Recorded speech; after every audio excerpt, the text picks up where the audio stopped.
Indianapolis Motor Speedway, J. Douglas Boles is with us now. And Doug, first of all, I know this is a unique year for the Indy 500. First and foremost in your mind, safety and making sure the fans are still there in some capacity. How long has it taken to get to the point where we are right now?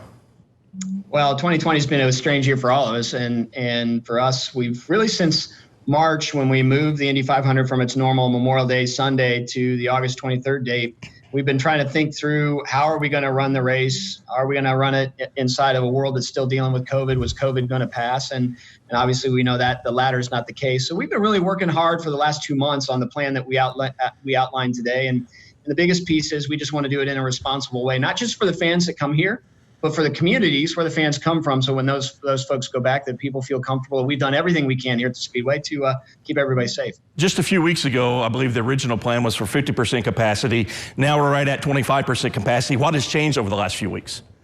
Well, as we started developing our plan and pulling it together, the capacity inside the facility itself isn't a problem. We're 250 acres inside the track, 300 acres inside our gates. We could host tons and tons of people without any issue, I don't think. Where we really got concerned was what is comfortable in terms of queuing people up through gates, people going to concession stands and restrooms, and how can we manage the spacing when you're in locations like that. And for us, as we looked at it, the thing that made the most sense for us is let's reduce it to 25%.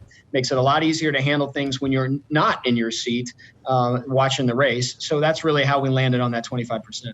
Big changes this year as far as safety goes. Give us a bullet point of what fans can expect when they come for practices and during race day. Well, I think the biggest thing, and a lot of us are getting used to it. I mean, it happens in grocery stores at some point in time. Some people that are in their offices, they go through this. We're going to have people go through a contactless temperature check when they come in to make sure their temperature's under 100.4 degrees when they come in. And then we're going to give everybody a mask and hand sanitizer when they come in the venue. And when you come in, we're going to ask you to wear that mask. It's a requirement here at the Speedway this year. So that will be different than anything in the past that folks will get used to. And then when you're seated in the grandstands, whether it's a practice day or qualifying, or certainly on race day when they're reserved, there's going to be a specific assigned seat for folks, and there are going to be seats that we're going to blank out because we want to make sure that we're keeping people safe. How important is it for you to make sure that the fans who are going to be there are still going to be able to experience some of the things that they have in the past, as far as pit access, the garage access, and things of that nature, being able to go to qualifying, practicing, things like that?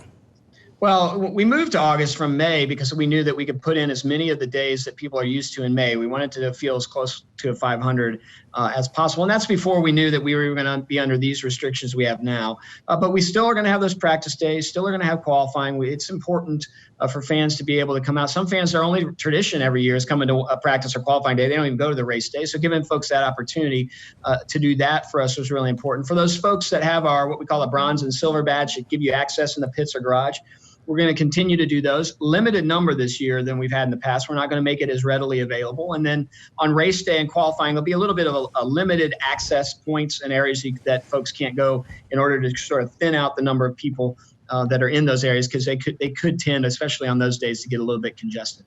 Lastly, big news, especially for race fans in the central Indiana area. The TV blackout lifted this year. I know that's something that has been asked a lot. You folks finally decided to do that.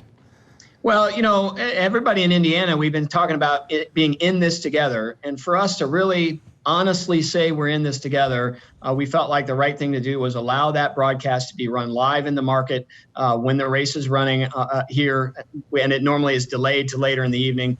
And that was the last thing for us to really make sure people understood that we really want people to make a decision to come to the race because they're comfortable coming to the race. And one of the things that we thought would make it easier for somebody to make that decision wasn't just that we're going to give credits and keep your seniority in your seats in the future years, but the ability to watch it live in central Indiana, we think helps people make that decision in the right way. So that's really the reason we did that.